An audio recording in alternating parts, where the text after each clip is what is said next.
Bonjour à tous et merci pour l'intérêt que vous portez à cette série de vidéos qui vont être diffusées au cours de la semaine que nous avons réalisées à la clinique vétérinaire Humanea en partenariat avec le laboratoire Axience. Donc dans le cadre de cette première vidéo sur le diagnostic de l'hyperthyroïdie féline, on va commencer directement avec un cas clinique. Vous avez cette chatte européenne femelle stérilisée de 13 ans qui vous est présentée aujourd'hui pour un bilan annuel de santé. Selon les propriétaires, cette chatte est parfaitement en forme. Et donc vous la pesez dans le cadre de ce bilan annuel de santé et vous identifiez un poids de 3,6 kg, sachant que l'année dernière, lors du bilan annuel de santé que vous aviez réalisé donc un an auparavant, cette chatte pesait 4,2 kg. À l'examen clinique, vous identifiez un score corporel de 4 sur 9, donc un petit peu diminué. Les paramètres vitaux sont dans les normes et vous palpez un nodule thyroïdien que vous aviez déjà palpé l'année passée. En 2024, donc il y a un an, vous aviez réalisé une biochimie qui avait révélé une légère hyperglycémie. Et comme vous aviez identifié un nodule thyroïdien, à l'époque, vous aviez réalisé une mesure de la T4 totale qui avait révélé une valeur de 28 nanomoles par litre. Donc ce nodule était non fonctionnel. Cette année, à nouveau, vous réalisez une biochimie partielle. Et donc la question que je vous pose, c'est est-ce que vous réaliseriez à nouveau une mesure de la T4 totale cette année, de la concentration de T4 totale cette année? Alors, deux possibilités, soit vous répéteriez en effet une mesure de la concentration de T4 totale, soit vous ne répéteriez pas une mesure de la T4 totale, ce nodule étant non fonctionnel sur base de votre précédente mesure. Dans ce cadre-là, dans ce cadre-là, j'aurais répété une mesure de la concentration en T4 totale pour plusieurs raisons. La première, c'est que il y a des données qui suggèrent que la moitié des chats ayant un nodule thyroïdien non fonctionnel vont développer une hyperthyroïdie dans les années à venir. Donc ça, c'est une première raison pour laquelle suivre ces cas-là. La deuxième raison pour laquelle j'aurais répété une mesure de la concentration en T4 totale chez ce chat, c'est que il y a un amaigrissement qui est apparu entre-temps. Et l'hyperthyroïdie est une cause majeure d'amaigrissement chez les chats âgés. Et la troisième raison pour laquelle j'aurais considéré répéter une mesure de la TK totale, c'est que quand vous regardez ces bilans biochimiques, alors il y a certes une mesure de la créatinine qui était dans les normes l'année passée, mais elle a significativement diminué entre l'année dernière et cette année. Et même si ça reste dans les normes, ça devrait attirer votre attention puisque c'est un des signes les plus précoces qu'une hyperthyroïdie est en train de se développer. Vous savez que lorsqu'un chat présente une hyperthyroïdie, sa créatinine est inférieure à ce qu'elle était avant le développement de l'hyperthyroïdie pour plusieurs raisons. D'une part, l'hyperthyroïdie augmente le débit de filtration glomérulaire, mais aussi en raison de la diminution de la masse musculaire, la concentration de créatinine va diminuer. Et donc cette diminution de créatinine, elle a beau rester dans l'intervalle de référence, elle doit attirer votre attention. Donc ici, on a réalisé en effet une mesure de la T4 totale qui a révélé une valeur de 52 nanomoles par litre pour un intervalle de référence entre 15 et 60. Qu'est-ce que vous pensez de cette concentration en T4 totale? Prenez une minute pour y réfléchir. Donc, qu'est-ce que vous pensez de cette concentration en T4 totale? La bonne réponse, c'est que ce résultat ne permet pas d'exclure une hyperthyroïdie. Il a beau être dans les normes, il ne permet pas d'exclure une hyperthyroïdie. On va reprendre ça ensemble. Les chats sains ont une T4 totale dans l'intervalle de référence. C'est d'ailleurs comme ça qu'est établi cet intervalle de référence.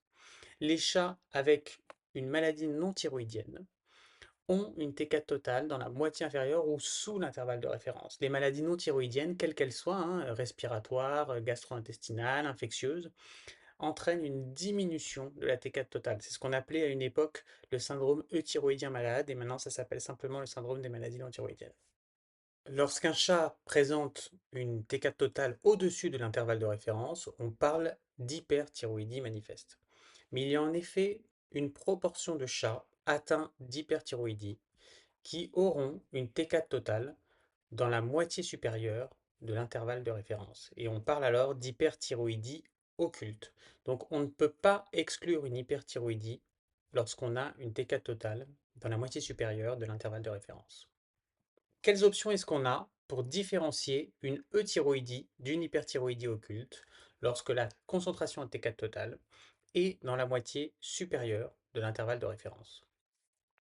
Alors la première option qu'on a, c'est de traiter une maladie non thyroïdienne si ce chat présente une maladie non thyroïdienne.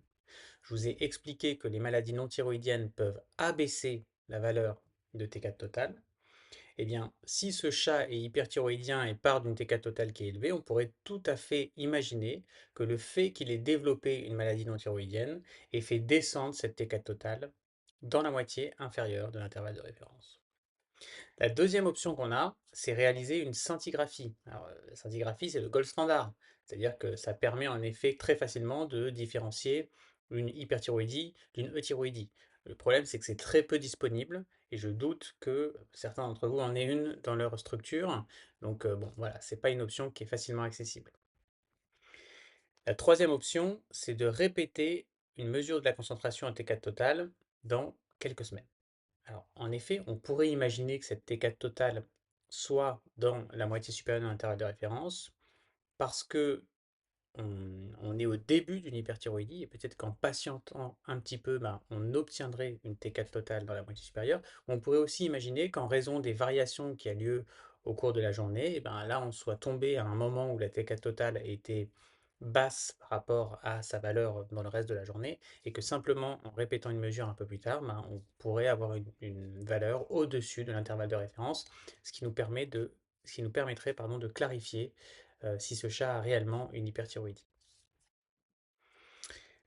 Quatrième possibilité, réaliser une mesure de la concentration en TSH. Bon, alors on va faire un petit rappel de physiologie. Voici l'axe hypothalamo-hypophyseothyroïdien. Et donc, sous l'influence de différents stimuli provenant du système nerveux central, l'hypothalamus va sécréter une hormone qui s'appelle la TRH, qui va stimuler la sécrétion de TSH par l'hypophyse. Et cette TSH va entraîner la synthèse et sécrétion d'hormones thyroïdiennes par les follicules thyroïdiens. Et donc, je vous le rappelle, les hormones thyroïdiennes, elles exercent un rétrocontrôle négatif sur la sécrétion de TRH et TSH par l'hypothalamus et l'hypophyse respectivement. Lors d'hyperthyroïdie, la thyroïde sécrète de manière excessive des hormones thyroïdiennes. Et donc le rétrocontrôle négatif va s'appliquer et la concentration en TRH et TSH va diminuer. Donc a priori, ça semble simple. Si la TSH est dans l'intervalle de référence, ce chat devrait être euthyroïdien. Si la TSH est sous l'intervalle de référence, si elle est particulièrement basse, ce chat devrait être hyperthyroïdien. Le problème, c'est qu'il n'y a aucun laboratoire commercial qui mesure la TSH féline. En fait, ce que proposent les laboratoires quand ils vous disent qu'ils mesurent la TSH, c'est la TSH canine, parce que c'est spécifique de l'espèce. Cela dit, la méthode de mesure de la TSH canine mesure une petite portion de la TSH féline. Donc, la question est, est-ce que on pourrait utiliser cette méthode de mesure de la TSH canine pour différencier une hyperthyroïdie d'une euthyroïdie chez un chat qui présente une T4 totale dans la moitié supérieure de l'intervalle de référence. Et il y a une étude qui a essayé de clarifier ça. Donc cette étude, elle, elle incluait trois groupes de chats. Euh, des chats hyperthyroïdiens, il y en avait 917, ce qui est un nombre absolument énorme. Un deuxième groupe avec des chats qui étaient suspects cliniquement d'hyperthyroïdie, mais chez qui au final la maladie avait été exclue d'une manière ou d'une autre, par scintigraphie autant que je puisse me rappeler. Un deuxième groupe de chats chez qui il y avait une suspicion clinique d'hyperthyroïdie, mais chez qui la maladie avait été exclue finalement. Et un troisième groupe de chats qui étaient des chats sains. Et donc, vous voyez sur ce graphique, sur l'axe horizontal, on voit les trois groupes, et sur l'axe vertical, vous avez les concentrations en TSH. Et la partie grisée représente l'intervalle de référence. Donc première chose, ce que vous remarquez sur ce graphique, c'est qu'il n'y a aucune valeur de TSH qui est sous cette valeur qui est désignée par la flèche orange. En fait, cette valeur, c'est ce qu'on appelle le seuil de détection de la méthode de mesure. Alors, qu'est-ce que c'est le seuil de détection? C'est la plus petite valeur qui est capable de mesurer cette méthode de mesure. Donc, en gros, quand vous envoyez un tube au laboratoire et que l'analyseur ne détecte rien dans l'échantillon, bah, il va vous rendre un résultat où il est marqué inférieur à tant. Et tant, ça correspond à la plus petite valeur que cet analyseur, cette méthode de mesure est capable de détecter. Donc si elle ne détecte rien, elle vous dit bon bah c'est inférieur à mon seuil de détection. Vous avez sûrement eu ça pour plein de paramètres que vous envoyez au laboratoire. Et donc ce qu'on remarque, c'est que chez les chats hyperthyroïdiens, donc chez qui on est censé identifier une TSH très faible, il y a certains cas chez qui cette méthode de mesure de la TSH canine a identifié de la TSH. Il y en avait 18. Sur les 899 autres, donc la quasi-totalité des chats hyperthyroïdiens, la valeur était sous le seuil de détection qui est pour cette méthode 0,03 nanogrammes par millilitre. Dans les autres groupes, par contre, on pouvait identifier une très grosse proportion de chats chez qui de la TSH a été détectée, chez qui un résultat a été rendu en donnant une vraie valeur. Et on pouvait aussi identifier des chats où la valeur rendue était sous le seuil de détection. Donc qu'est-ce qu'on peut conclure de tout ça? Eh bien, si vous identifiez de la TSH, si la TSH est détectable, chez un cas que vous suspectez d'hyperthyroïdie mais qui a une valeur dans l'intervalle de référence, eh bien sachez qu'une hyperthyroïdie est très peu probable, vu que 98% des chats hyperthyroïdiens auront une TSH indétectable. Par contre, si vous identifiez une TSH indétectable, donc sous le seuil de détection, alors il sera impossible de conclure puisqu'on peut aussi identifier des TSH indétectables, aussi bien chez des chats avec une suspicion clinique d'hyperthyroïdie mais qui au final n'en ont pas, que chez des chats sains. La dernière méthode pour différencier une hyperthyroïdie occulte d'une euthyroïdie chez un chat présentant une TK totale dans la moitié supérieure de l'intervalle de référence est de réaliser une mesure de la concentration en T4 libre par dialyse à l'équilibre. Alors je ne vais pas rentrer dans les détails parce qu'en fait cette méthode elle est utilisée assez rarement. En réalité certains chats avec une maladie non thyroïdienne peuvent avoir une T4 libre au-dessus de l'intervalle de référence. Et donc voilà, ça a quand même certaines limites, mais c'est juste pour que vous sachiez que cette méthode existe. Donc dans notre cas, ce qu'on a fait, c'est qu'on a mesuré la TSH et on s'est retrouvé avec une TSH sous le seuil de détection. Donc je vous rappelle, une TSH sous le seuil de détection ne permet pas de conclure, alors que si on avait obtenu une valeur, on aurait pu exclure une hyperthyroïdie. Donc finalement, ce qu'on a fait, c'est qu'on a simplement attendu et puis on a mesuré à nouveau la concentration en T4 totale et on a obtenu cette fois-ci une valeur au-dessus de l'intervalle de référence, donc de 72 nanomoles par litre.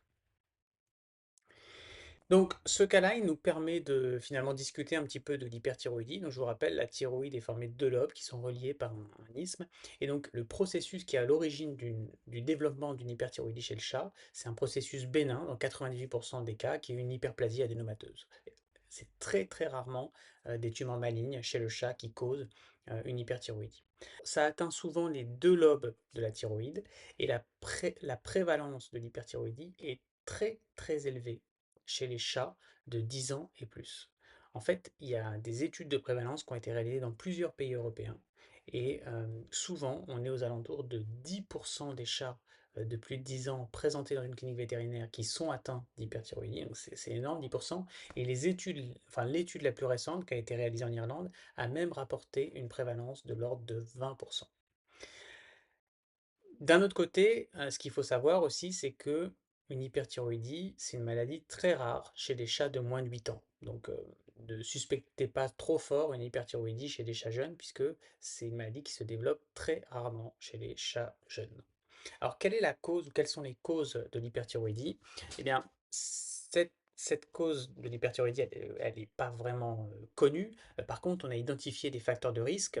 Un des facteurs de risque, c'est le fait que les chats soient nourris avec une alimentation humide, comme des pâtés. Surtout, en fait, ceux qui sont nourris avec des pâtés qui sont dans des boîtes qui s'ouvrent comme des canettes, puisqu'on pense que lorsque ces boîtes sont, sont cuites, finalement, dans le processus de fabrication, eh bien, il y a du bisphénol A qui s'échappe de l'anneau qui est prédécoupé pour vous permettre d'ouvrir ces boîtes facilement.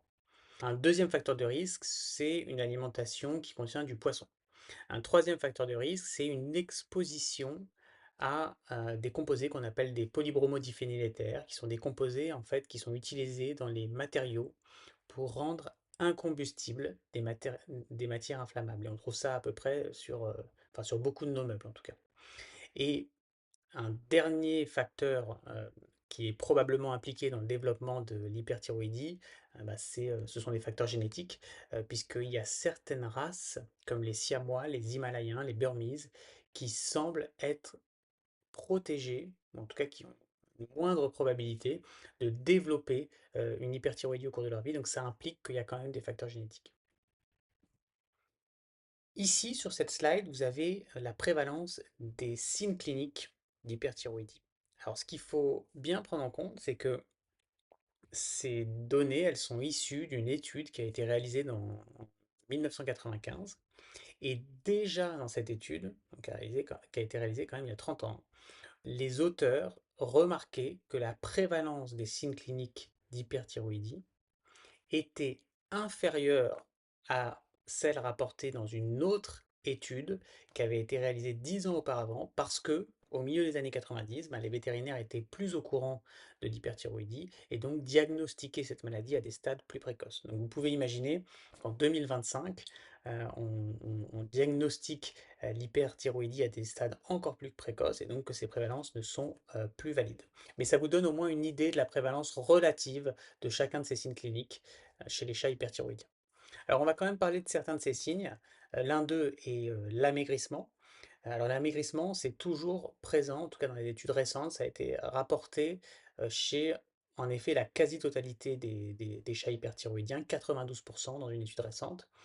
Mais par contre, à la différence de ce qu'on observait dans le passé, une maigreur n'est rapportée que dans un tiers des cas diagnostiqués avec une hyperthyroïdie de nos jours. Donc on peut observer une perte de poids, mais on les voit moins fréquemment à des stades où ils sont maigres.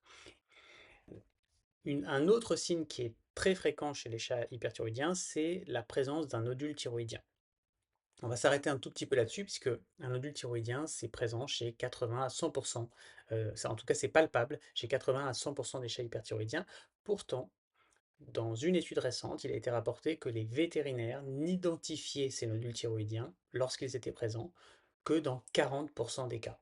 Alors je ne sais pas si c'est parce qu'ils ont du mal à les identifier ou si c'est parce qu'ils ne les recherchent pas, mais c'est dommage de ne pas les identifier puisque identifier un nodule thyroïdien, c'est clairement une indication pour tester pour une hyperthyroïdie. En fait, les chats avec un nodule thyroïdien ont une probabilité plus importante d'avoir une hyperthyroïdie, donc là il y a clairement une indication de tester, mais aussi il est intéressant de savoir qu'un nodule thyroïdien est présent même s'il n'est pas fonctionnel. Pourquoi? On en a parlé un tout petit peu au début. Eh bien, la moitié des chats avec un nodule thyroïdien non fonctionnel sont à risque de développer une hyperthyroïdie dans les années qui suivent. Donc ce sont des chats qui sont à suivre en répétant des mesures de la T4 totale, peut-être une fois tous les 6 mois à 1 an. Donc du coup, ce sur quoi je vais insister, c'est que la recherche d'un nodule thyroïdien est à inclure dans vos examens cliniques systématiquement chez tout chat à partir de 8 ans. Donc on va regarder comment on recherche un nodule thyroïdien. Je vous montre cette vidéo. Ici, donc vous avez plusieurs techniques. Ici, il s'agit de la technique classique. Donc vous prenez votre pouce et votre index, que vous écartez un petit peu pour augmenter la surface de contact entre la peau et vos doigts. Et donc vous allez faire glisser en appliquant une légère pression vos doigts du larynx jusqu'à l'entrée du thorax. Donc il faut descendre bien bien bas pour voilà, rechercher un nodule thyroïdien. Et avec l'autre main, vous soulevez la tête vers le haut pour vous permettre de détendre un petit peu la peau. Parfois, on passe une fois comme ça les doigts, on sent rien, et on passe une deuxième, une troisième fois, et tout à coup on sent quelque chose. Donc le geste est à faire plusieurs fois hein, pour palper correctement. Et ce qu'on sent quand il y a un nodule thyroïdien, en fait, c'est qu'on sent un petit, en anglais ils disent un blip, on sent un petit, une petite chose qui passe. Alors une petite, ça dépend, hein, parce que parfois il y a des gros nodules, mais on sent quelque chose qui passe sous nos doigts, comme une petite boule qui glisse sous nos doigts. Il y a une deuxième technique qui existe qui s'appelle la technique de Nance-Forcy, donc qui consiste à tourner la tête du chat avec un angle de 45 degrés dans la direction opposée du côté qu'on va palper. Et donc avec l'index de votre autre main, vous allez faire glisser votre doigt entre les muscles sterno-thyroïdiens et la thyroïde en appliquant encore une fois une légère pression et en allant du larynx jusqu'à l'entrée du thorax. L'idéal, quand on recherche un nodule thyroïdien, c'est de faire les deux techniques.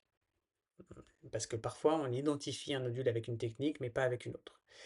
Cela dit, les chats ont une patience limitée, vous le savez. Et donc, si il n'y avait qu'une seule technique à choisir, ce serait la technique classique qui a une sensibilité et une spécificité supérieure pour identifier un nodule thyroïdien. Cela dit, encore une fois, l'idéal, c'est de faire les deux en routine. Je vous invite réellement à réaliser, en tout cas à rechercher un nodule thyroïdien chez tous les chats à partir de 8 ans, parce que c'est vraiment en pratiquant qu'on devient bon en fait à rechercher les nodules thyroïdiens. Et je vous assure que si vous le faites chez tous les chats à partir de 8 ans, vous allez devenir rapidement très bon à les identifier. Voilà, je vous remercie pour votre attention et donc je vous retrouve dans une autre vidéo dans les jours qui viennent. À bientôt.